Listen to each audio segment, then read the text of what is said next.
far northwest of Canada, the Klondike.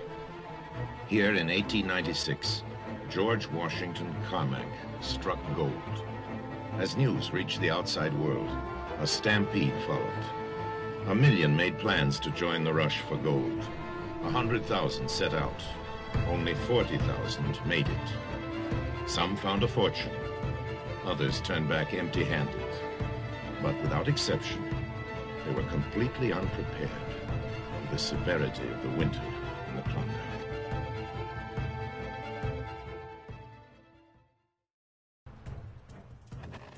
The man was a newcomer to the land, a Chichaco, one of many, dragged from every corner of the world by the news of the Klondike strike.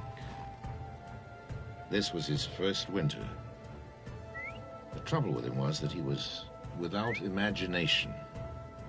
He was quick and alert in the things of life, but only in the things, not in the significances. The tremendous cold made no impression on the man. 50 degrees below zero meant 80-odd degrees of frost. Such a fact impressed him as being cold and uncomfortable, and that was all. It did not lead him to meditate upon his frailty as a creature of temperature, and upon man's frailty in general, able only to live within certain narrow limits of heat and cold. 50 degrees below zero stood for a bite of frost that hurt, and that must be guarded against by the use of ear-flaps, mittens, thick socks, and warm moccasins. 50 degrees below zero. That there should be anything more to it than that was a thought that never entered his head. But the temperature didn't matter. He was bound for the old claim on the left fork of Henderson Creek, where the boys were already. He'd be in camp by 6 o'clock. A bit after dark, it was true, but the boys would be there. A fire'd be going, and a hot supper would be ready. At the man's heels trotted a dog, a big native husky. The animal was depressed by the tremendous cold. It knew that it was no time for traveling. Its instinct told it a truer tale than was told to the man by the man's judgment. The dog did not know anything about thermometers. It had learned fire, knew that the man was a fire provider. So it wanted fire, or else to burrow under the snow and cuddle its warmth away from the air. Come on! Come on! Once in a while, that thought reiterated itself that it was very cold, and that he had never experienced such cold. But rub as he would, the instant he stopped, his cheekbones went numb. The following instant, the end of his nose went numb.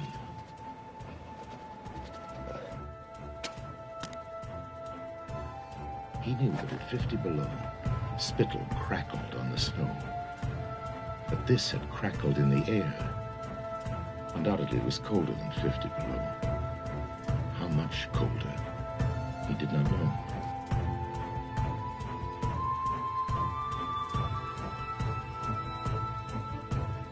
Empty as the man's mind was of thoughts, he was keenly observant, and he noticed the changes in the creeks, the curves and bends and timber jams, and always he sharply noted where he placed his feet.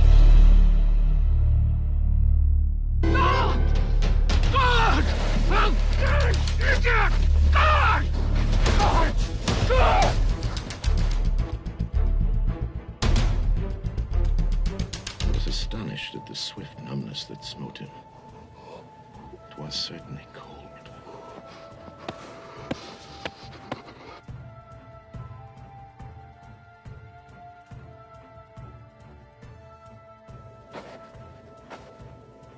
To get his feet wet in such a temperature meant trouble and danger.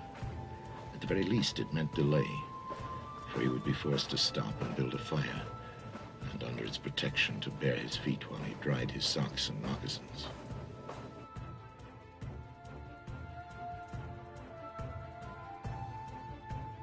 In reality, it was not merely colder than 50 below zero. It was colder than 60 below, than 70 below, was 75 below zero.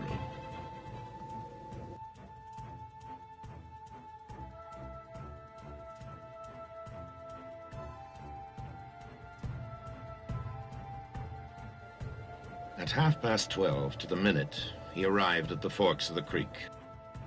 The flame he got by touching a match to a small shred of birch bark. This burned even more readily than paper.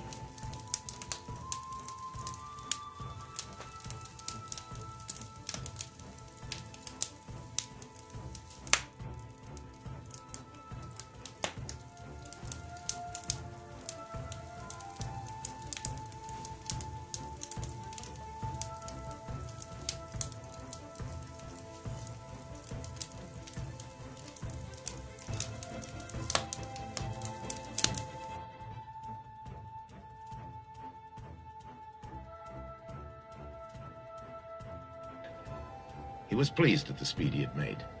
If he kept it up, he would certainly be with the boys by 6.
Any man who's a man could travel alone.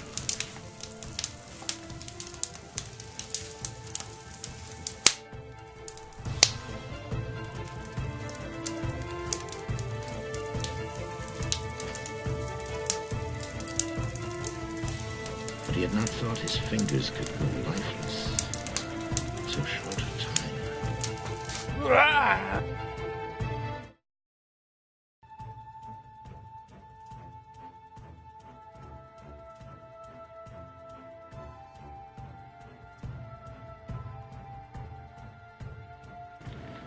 The wires were pretty well down between him and his finger ends.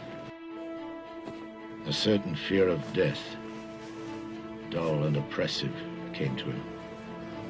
He realized that it was no longer a mere matter of freezing his fingers and toes or of losing his hands and feet, but it was a matter of life and death. This threw him into a panic, and he turned and ran blindly without intention in fear such as he had never known in his life. The old-timer on Sulphur Creek was right, he thought, after 50 below. A man should travel with a partner. He'd been making a fool of himself, running around like a chicken with its head cut off.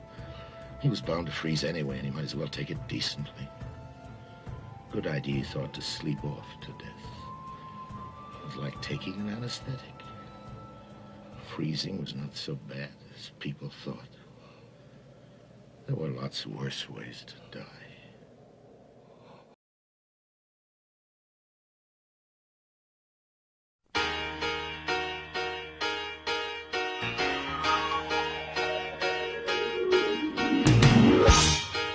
You're as cold as ice. You're willing to sacrifice our love.